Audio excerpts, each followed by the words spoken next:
बिस्मिल्लाहिर्रहमानिर्रहीम। हमारे साथ हैं इस वक्त कनाडा से ज़ाहिर इकबाल लद्दड़ साहब, सरगोदा से इनका तल्लुक़ है। कनाडा में क्या कुछ हो रहा है, कनाडा में क्या सूरत हाल है, कनाडा में पाकिस्तानी किस तरीके से ज़िंदगी गुजार रहे हैं, उनकी मुश्किलात क्या हैं, उनको मराद क्या वहाँ पे मुयस्सर हैं, इस सब पर बात करेंगे। पाकिस्तान की सियासत के हवाले से भी इनसे पूछेंगे कि पाकिस्तान में इतनी पॉलिटिकल पोलराइजेशन क्या है और ओवरसीज़ पाकिस्तानियों के लिए कौन सी हुकूमत बेहतर काम करती रही है। एक एक सवाल करके पूछते हैं। सबसे पहले ज़ाहिद इकबाल साहब से ये पूछते हैं कि ये कनाडा पाकिस्तान से कब गए और जाने की क्या वजह थी। अस्सलाम वालेकुम जी, मेरा नाम ज़ाहिद इकबाल है और मेरा ताल्लुक सरगोदा से है और मैं 2018 में कनाडा आया था। इससे पहले मैं अमेरिका में था 5 साल। तो मार्च 2018 में मैं इधर कनाडा मूव हुआ। उसके बाद फिर मैंने अपने डॉक्यूमेंट्स के लिए स्ट्रगल की, मेरे डॉक्यूमेंट्स जो हैं वो बन गए। तो मुझे 2019 में मैं इधर का परमानेंट रेजिडेंट जो है वो हो गया था और तब से मैं इधर ही हूँ। वहाँ पे क्या करते हैं आप? मैं इधर ऊबर करता हूँ, ऊबर पैसेंजर। अच्छा। उसको आप टैक्सी कह सकते हैं कि जैसे टैक्सी सर्विस ज्यादातर पाकिस्तानी जो है यहाँ पे वो टैक्सी का ही काम करते हैं या कईयों के स्टोर है अपने। तो इस तरह के काम जो है वो पाकिस्तानी जो है वो काम करते हैं। अच्छा, ऊबर से पहले हमारे यहाँ टैक्सी चलाने को इतना ज़्यादा कोई अच्छा पेशा नहीं समझा जाता था, लेकिन वहाँ पे जाके, और तो आप माशाल्लाह से ग्रेजुएट भी हैं, आप वहाँ पे जाके कोई एहसास कमतरी तो आपको नहीं होता कि आप वहाँ पे ऊबर चला रहे हैं या टैक्सी चला रहे हैं? पहले यहाँ पे ऐसा ही था, लेकिन ऊबर चलाने के बाद, यहाँ पे आने के बाद लोग थोड़ा सा वो उस तरीके से महसूस नहीं करते कि हम ड्राइवर हैं। हाँ, उसकी वजह ये है कि मैंने इधर देखा है कई पाकिस्तानी जो है वो उधर पेशे के लिहाज से डॉक्टर थे, तो अच्छा। वो इधर आके वो भी ऊबर या वो ट्रक ड्राइविंग कर रहे हैं। इवन आपको पता होगा एक हमारा वो आशिर अजीम जो आपको पता होगा धुआं ड्रामा जिसका वो हीरो था जी, असद, तो उसका नाम था। वो भी ट्रक ड्राइविंग कर रहा है इधर अभी। अच्छा।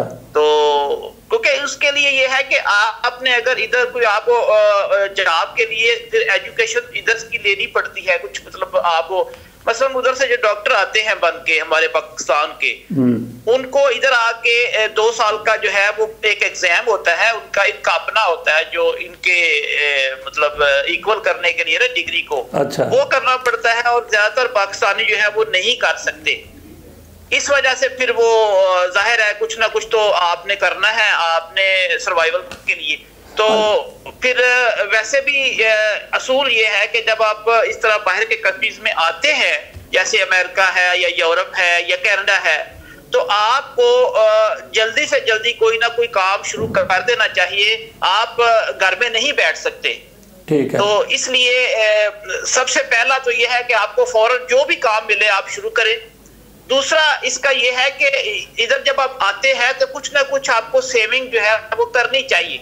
अगर आपने फ्यूचर में घर लेना है या कोई भी आपने कोई काम करना है, बिजनेस करना है, तो आपको सेविंग जो है पहले दिन से शुरू कर देनी चाहिए। अच्छा ज़ाहिद इकबाल साहब, यहाँ पाकिस्तान, वो आपकी बात समझ आ गई। पाकिस्तान में ड्राइवर का जो है वो कई, वहाँ मैंने ये देखा है, ट्रक ड्राइवर हैं, बस ड्राइवर हैं, उनका कोई टाइम नहीं है। यहाँ पे 18-18 घंटे लगातार, 16-16 घंटे लगातार वो ड्यूटी करते हैं। तो वहाँ पे क्या सूरत हाल ड्यूटी की?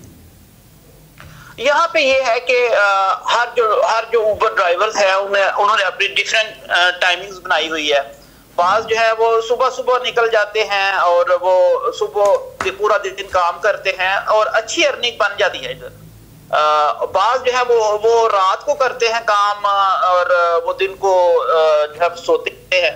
तो ये हर एक बंदे ने अपनी अपनी रूटीन बनाई हुई है। यहाँ पे आप जो है ना टैक्सी या ऊबर पैसेंजर या ऊबर ईट्स, इससे आपका मतलब ठीक काम जो है वो अच्छे पैसे, आपके अच्छे डॉलर बन जाते हैं।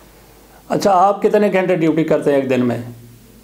मैं तकरीबन 8 से 9 घंटे का करता बस यही मैंने पूछना था कि हमारे यहाँ तो वो बहुत ज़्यादा ओवरलोडेड हो जाते हैं, बोझ बहुत ज़्यादा हो जाता है। 9-10 घंटे ड्यूटी तो कोई नहीं ऐसी। तो वहाँ पे कानून की अमलदारी कैसी है? जाहिर है ये तो कानून की अमलदारी तो बहुत अच्छी है, यहाँ पे कानून सख्त है। मसलन मैं एक आपको बात बताता हूँ कि यहाँ पे अगर आप देखें ना, ट्रैफिक का निज़ाम जो है तो खा रात है खा या दिन है, हर एक ने ट्रैफिक जो है उसके जो है कानून जो है उस पर अमल करना है, ट्रैफिक के कवानीन जो है उन पे अमल करना है। अगर कोई नहीं करेगा तो बात बात इस तरह होता है कि आप लोग किसी अंदर के टाउन में हैं तो वहां पे स्टॉप साइन पे आप नहीं रुके, फर्ज कर लें जी, तो आप जरूर एक ना एक दिन पकड़े जाते हैं, क्योंकि वो ऐसी जगहों पे पुलिस वाले खड़े होते हैं कि आप अगर स्टॉप साइन पे नहीं भी रुके, आप समझ रहे हैं कि मुझे कोई नहीं देख रहा, तो वो ऐसी जगह पे होते हैं कि वो आपको फौरन ट्रेस कर लेते हैं और आपको वो $200 या $150 की टिकट वो दे देते हैं। ठीक है, तो इसलिए हर बंदा जो है यहाँ पे वो कानून पे जो है ना वो जितने भी कवानीन हैं उन पे अमल करता है। अच्छा, वहाँ पे टोरंटो में और वहाँ पे कनाडा में जो पाकिस्तानी हमारे हैं, बल्कि हम अगर ये कह लें कि एशियन लोग, ख़ुसूसी तौर पर जनूबी एशिया के लोग, वहाँ पे इनको क्या क्या मुश्किलात का सामना करना पड़ता है और मराहत क्या हैं वहाँ पे इनके लिए?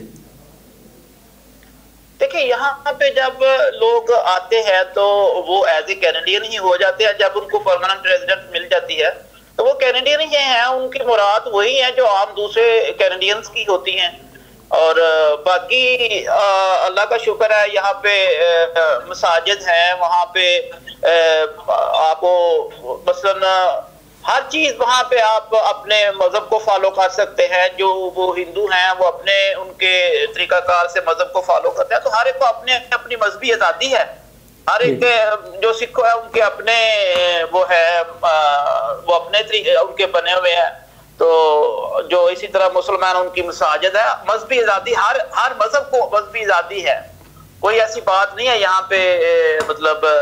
और सब लोग जो है, क्योंकि ये जो है ना खासकर जो टोरंटो है ये एक मल्टी कल्चरल सिटी, यहाँ पे कई कल्चर्स हैं और सारे जो है वो अपने अपने तरीके से उनको पूरी मजहबी आजादी है। और वो बाकी यहाँ पे और कोई ऐसी चीज नहीं है कि हम कहें जी यहाँ पे वो डिफरेंस है कोई एशियन में या दूसरे कैनेडियंस में या इंडियंस में, नहीं, सब कैनेडियन हैं और उनके सारे राइट्स इक्वल हैं। अच्छा, आप अमेरिका में भी रहे, अब आप वहाँ कनाडा में हैं, तो पाकिस्तान में भी आप ज़्यादा अरसा रहे, बल्कि ज़्यादा अरसा पाकिस्तान में आप रहे, अभी आप हैं ओवरसीज़ पाकिस्तानी। तो पाकिस्तानी जो ओवरसीज़ हैं उनके लिए क्या समझते हैं कि कौन सी हुकूमत बेहतर रही है अब तक जो आपने हुकूमतें देखी हैं उनमें से? इसका तो मेरे ख्याल में आप भी जानते होंगे, सबको पता है कि इमरान खान की जो हुकूमत थी वो सबसे बेहतर थी ओवरसीज के लिए। इसमें तो कोई दूसरी राय है ही नहीं, ये पता है, सब लोगों को पता है कि वोट का है वो भी आपको पता है, वो ओवरसीज को वो राइट मिल रहा था, तो वो अभी पता नहीं उसका प्रोसेस क्या बना है, लेकिन मेरे ख्याल में सब ओवरसीज जानते हैं और कि यहाँ पे इमरान खान की जो हुकूमत थी वो ओवरसीज के लिए बहुत अच्छी हुकूमत थी। अच्छा, ओवरसीज़ का भी तो ये सिलसिला है कि इमरान खान ने ओवरसीज़ को वोट का हक़ दिया था, लेकिन इस हुकूमत ने आने के बाद जिस शहबाज शरीफ की हुकूमत आई है तो उसने वो राइट ख़त्म कर दिया। अभी मामला अदालत में है, देखते हैं वहाँ पे क्या होता है। तो इस हवाले से वहाँ बैठे हुए पाकिस्तानी क्या सोचते हैं कि इस हुकूमत ने जिस तरीके से वोट का हक़ ओवरसीज़ का ख़त्म किया है? देखिए, इसमें इस हवाले से जो ओवरसीज़ पाकिस्तानी हैं उनमें एक गुस्सा जो है वो है पाया जा रहा है और वो यही बात करते हैं कि ये इस हुकूमत ने इसका गलत इक़दाम है, ये नहीं होना चाहिए। हम देखें, मैं जो हूँ मैं 40 साल तक जो है वो पाकिस्तान में रहा हूँ, उधर ही मैं पैदा हुआ हूँ। तो अगर मैं वहाँ पे पैदा हुआ हूँ उसके बाद मैं ओवरसीज अगर हो गया हूँ तो इसमें मुझे राइट होना चाहिए मेरे ख्याल में वोट देने का। तो अब मैं उम्मीद है कि इंशाल्लाह ताला हमें मिल जाएगा। का ये सिलसिला है कि इमरान खान की हुकूमत थी तो पाकिस्तान में आप लोग ओवरसीज़ पाकिस्तानी जो हैं वो $30 अरब सालाना भेजा करते थे, अब वो कम होते होते 13-14 अरब डॉलर हो गए हैं। तरसीलात में कमी की क्या वजह आप समझते हैं? रीज़न ये है कि एक तो जो ओवरसीज़ पाकिस्तानी हैं उनको उतना ट्रस्ट नहीं है PDM की हुकूमत पे जितना उनको इमरान खान की हुकूमत पे ट्रस्ट था। तो एक तो ये रीज़न भी है। दूसरी रीजन ये आप खुद देखें कि पाकिस्तान में जो है लोग अभी तक वो मतलब जो बाहर का इन्वेस्टर है वो इन्वेस्ट नहीं कर रहा। जब तक ये अवामी हुकूमत नहीं आएगी मुल्क में, पाकिस्तान में, उस वक्त तक कोई भी जो है वो ओवरसीज या मतलब आप कह रहे हैं कि इन्वेस्टर जो बाहर के हैं वो पाकिस्तान में डरते हैं इस बात से कि भाई जब तक अवामी हुकूमत नहीं आए, एक नुमाइंदा हुकूमत, उस वक्त तक जो है ये सिलसिला जारी रहेगा। और दूसरी बात ये है कि कुछ जो ये जो है ना बाहर के जो कंट्रीज हैं, मसलन अमेरिका है या कनाडा है, इनमें भी इन्फ्लेशन जो है वो बढ़ रही है और महंगाई जो है इधर भी है। इस वजह से ये भी एक रीजन है, क्योंकि अभी रिसेशन जो है वो चल रहा है। अभी ये पता नहीं कितनी देर चलना है, इसका किसी को कोई पता नहीं है। तो दूसरी वजह ये भी है कि लोगों की जो है ना वो उस तरह जो है यानी जब थे इनकम उस तरह नहीं है ओवरसीज की भी, क्योंकि महंगाई तो इधर भी है ना, कनाडा में भी और अमेरिका में भी। ग्रोसरीज जो है उनकी जो वैल्यूज है वो डबल हुई है तकरीबन। जो महंगाई है वो ग्रोसरी की जो कीमतें हैं वो इधर भी डबल हुई हैं। ठीक है, तो ये भी एक रीजन हो सकती है। अच्छा, तो फिर पाकिस्तान आ जाते हैं थोड़ी देर के लिए। पाकिस्तान में आप पॉलिटिकल पोलराइजेशन, इसकी क्या वजह समझते हैं? और पॉलिटिकल पोलराइजेशन अब तो ज़ातिया से होकर दुश्मनी की हदों को पहुंच चुकी है, बल्कि दुश्मनी की हदों को भी क्रॉस कर चुकी है। इस हवाले से आपकी क्या राय है, क्या कहते हैं आप? देखिए, इसमें पहली चीज़ तो ये है कि मेरे ख्याल में हमारे एक दोस्त है, उन्होंने भी एक कल या परसों को आपको मैंने वो वीला आपका देखा अमजद के साथ, अमजद बाजवा जी, उन्होंने भी एक बताया पॉलिटिकल पोलराइजेशन के बारे में। लेकिन मेरा ये ख्याल नहीं है कि उनकी जो रीजन है उसमें भी कुछ होगा। मेरे ख्याल में मेरा थोड़ा सा नुक्ता नजर अमजद से डिफरेंट है जी। उसकी रीजन ये है कि पॉलिटिकल पोलराइजेशन जो है हम अमजद बात पिछली कर रहा था कि जब हमारे मुल्क में दो पार्टीज थी, ठीक है, तो उस वक्त जो था ना तो सोशल मीडिया इतना आम था जितना अब है, और ये जो मोबाइल का स्पेशली जो टच स्क्रीन मोबाइल है, इसने पूरी जो दुनिया है, जो इंफॉर्मेशन है वो बहुत मतलब आम हर बंदे के पास इंफॉर्मेशन आ रही है। ठीक है, तो इसकी वजह ये भी है कि हर बंदे के पास मोबाइल है, इंफॉर्मेशन जो है वो शेयर हो रही है। तो इंटरनेट जो है ये भी इसकी रीजन है एक। तो इस वजह से लोग जो है उनको अब उस वक्त अगर हम जाए 90s की दहाई में, तो उस वक्त ये चीजें नहीं थी।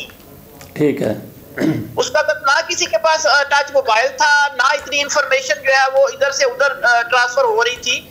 तो ये भी एक रीजन है जो सोशल मीडिया है, इसकी वजह भी है कि पोलराइजेशन जो है वो ज्यादा हो रही है, स्पेशली जो हमारी यंग जनरेशन है उनमें आप देखें कि हर एक के पास मोबाइल है और आप लोग कोई चीज अब छुप नहीं सकती। ठीक है, तो ये वजह भी है, मेन वजह जो है इसकी। इमरान खान के खिलाफ इस हुकूमत ने कितने मुकदमे बना दिए हैं? 80 मुकदमे हो चुके हैं। तो आप क्या समझते हैं कि इस तरह का सियासी तौर पर इंतकाम लेना ये पाकिस्तान की जमहूरियत के लिए कितना ज़्यादा नुकसानदेह हो सकता है? और फिर इस्टेब्लिशमेंट जो कर रही है उसको आप किस नज़र से देखते हैं? पहली चीज़ तो यह है कि एस्टेब्लिशमेंट को जो है ना, ये जो हमारी जो है ना मतलब इसमें इतना ज़्यादा इन्वॉल्व नहीं होना चाहिए। जो सियासतदानों के जो फैसले हैं वो सियासतदानों को करने चाहिए। ठीक है, पहली चीज़ है, क्योंकि ये मुल्क जो है ये हमने जो था ना सियासतदानों ने हासिल किया था, ना कि हमारी जो एस्टेब्लिशमेंट है उनकी स्ट्रगल नहीं थी इतनी इसके अंदर इसको हासिल करने के लिए। दूसरी चीज ये है, अगर आज जो कुछ हो रहा है कल को ये भी होना होगा कि दूसरी जो पार्टी अगर वो इक़्तिदार में आ जाती है तो जाहिर है वो भी इंतकामी सियासत तो करेंगे ना। ये तो फिर इस तरह सिलसिला जो है वो बढ़ेगा। ठीक है, और इसकी वजह से जो है ना वो आपकी जो नुकसान जो है मुल्क को होगा, जो लोगों के मसाइल हैं वो हर उस तरह से नहीं हो सकते। तो मेरे ख्याल में ये ठीक नहीं है कि जो सियासतदान है वो एक दूसरे पे इस तरह केसेस बनाए, कल को दूसरी पार्टी आएगी वो इन पे केसेस बनाएंगे। तो ये सिलसिला जो ये खत्म होना चाहिए मेरे ख्याल में। ठीक हो गया, ठीक है। पाकिस्तान में जो सूरत हाल है, महंगाई की सूरत हाल है, दोस्तों में बैठ के इस पर किस तरीके से कुछ हम लोग कर सकते हैं, आप लोग क्या कर सकते हैं इस हवाले से? कि एक तो इस वक्त जो है आप लोग मतलब कम से कम अपने जो ज़रूरतें हैं सिर्फ उनको आप देखें, लग्जरी जो चीज़ें हैं उनको छोड़ दें। मतलब अगर आपने फ़ोन लेना है तो उसको पेंडिंग कर दें और कोशिश करें कि सिंपल लाइफ जो है उसको गुजारें। और जो है ना जैसे किचन गार्डनिंग है, इस तरह के काम करें। और बाकी जो है जो चीज़ें आपने मसलन इंस्टॉलमेंट्स में लेनी है वो भी ना लें, क्योंकि अभी रिसेशन जो है वो चलेगा 1 या 2 साल। अच्छा, ठीक तो है। मेरा ख्याल है कि इस चीज़ पे पूरा प्रोग्राम होना चाहिए। अच्छा, वैसे आपको पाकिस्तान में इंतखाबात होते हुए कब नज़र आ रहे हैं? मुझे तो 50-50% चांस लग रहा है कि हो भी सकते हैं, 50% चांस है और 50% चांस है कि नहीं भी हो सकते। क्योंकि उसकी वजह यह है कि अगर नहीं होते तो इसका मतलब है जो आइन है, जो सुप्रीम कोर्ट का आर्डर है, वो तो फिर इन्होंने आइन को उसकी धज्जियां मतलब उड़ा दी ना। आइन को इन्होंने समझा ही कुछ नहीं। सुप्रीम कोर्ट का फैसला है कि 90 दिन के अंदर इलेक्शन जो है वो होने चाहिए। हाँ जी। तो अभी है इसका चांस 50-50% है। अभी देखते हैं क्या होता है। अच्छा, आपकी फैमिली आपके साथ है या इधर पाकिस्तान में है? नहीं, मेरी फैमिली मेरे साथ ही है अल्हम्दुलिल्लाह। मेरे बच्चे जो हैं वो बेटा है, एक बेटी है, तो दोनों जो है वो यूनिवर्सिटी गोइंग है। तो अच्छा, मेरी फैमिली जो है अल्हम्दुलिल्लाह मेरे साथ। ठीक है। तो वहाँ पे एजुकेशन का क्या सिस्टम है? हमारे यहाँ तो वो कितना जायदादें लोग बेच देते हैं आला तालीम के लिए, वहाँ पे क्या सूरत हाल है? यहाँ पे ये देखें, इधर हाई स्कूल तक तो एजुकेशन जो है वो फ्री है बच्चों की। अच्छा। और उसके अलावा जो बच्चों को जो है ना वो ट्रांसपोर्ट जो है वो भी गवर्नमेंट की होती है। बच्चों को स्कूल लेके जाने वाली आने वाली। कुछ लोगों ने प्राइवेट भी लगाई हुई है अपनी अपनी प्राइवेट जो है वो ट्रांसपोर्ट। इसके अलावा जो यूनिवर्सिटी में बच्चे जाते हैं ना तो उनको गवर्नमेंट जो है वो फैसिलिटेट करती है। उनकी जो मतलब उनको जो फी है, जो इधर के सिटीजन हैं या जो परमानेंट रेजिडेंट हैं, उनको जो बच्चे हैं ना यूनिवर्सिटी गोइंग, उनको यूनिवर्सिटी की तरफ से जो है ना गवर्नमेंट की तरफ से जो है ना एड मिलती है। अच्छा, ठीक है। तो वो एड जो है उससे बच्चे जो है अपनी वो फी वगैरह देते हैं और बाद में जब वो जॉब में जाते हैं तो फिर वो इंस्टॉलमेंट्स में वो जो है ना वो जो पैसा उन्होंने पढ़ने के लिए गवर्नमेंट से लिया होता है, फिर वो इंस्टॉलमेंट्स में वो बच्चों से वो लेते हैं जब उनकी जॉब हो जाती है आफ्टर एजुकेशन। अच्छा, वो हमारे यहाँ इमरान खान ने एक सेहत कार्ड शुरू किया था, इस हुकूमत ने उसको ख़त्म करने की कोशिश की है, लेकिन अब ये है कि वो चल रहा है सेहत कार्ड इस हुकूमत की तरफ, इस हुकूमत में भी चल रहा है। तो वहाँ पे सेहत की सहूलतें कैसी हैं? देखिए, कनाडा में जो है ना वो हेल्थ फैसिलिटी जो है वो मतलब बहुत अच्छी है, कई मुल्कों से अच्छी है। इसमें यह है कि यहाँ पे जिस तरह वहाँ पे सेहत कार्ड आपका बना हुआ है, यहाँ पे भी हमारा मेडिकल कार्ड बनता है। अच्छा। वो मेडिकल कार्ड जो है उस पे आपके सारे टेस्ट फ्री हैं। ठीक है। और अगर कोई मसलन किसी का ऑपरेट किसी ने होना है वो फ्री है। ठीक है। डॉक्टर की कंसल्टेंसी फ्री है उस पे, किसी भी डॉक्टर की। ठीक है। इसके अलावा अगर आप कोई जॉब करते हैं तो वहां पे वो जो है ना उधर से इंश्योरेंस होती है आपकी, वो मेडिसिन की वो हो जाती है। लेकिन अगर आप प्राइवेट अपना कोई काम कर रहे हैं, मसलन जैसे सेल्फ एम्प्लॉयड हैं आप या बिजनेस कर रहे हैं, तो आपको जो मेडिसिन है ना जी, उसके लिए आपको खुद जो है वो जब डॉक्टर लिख के देता है कोई मेडिसिन तो वो आपको खुद से फिर खरीदनी पड़ती है। ठीक है। जाहिद साहब, बहुत बहुत शुक्रिया। मेरे दोस्त हैं, सबको मेरा सलाम। ओके, अल्लाह हाफिज। अल्लाह हाफिज।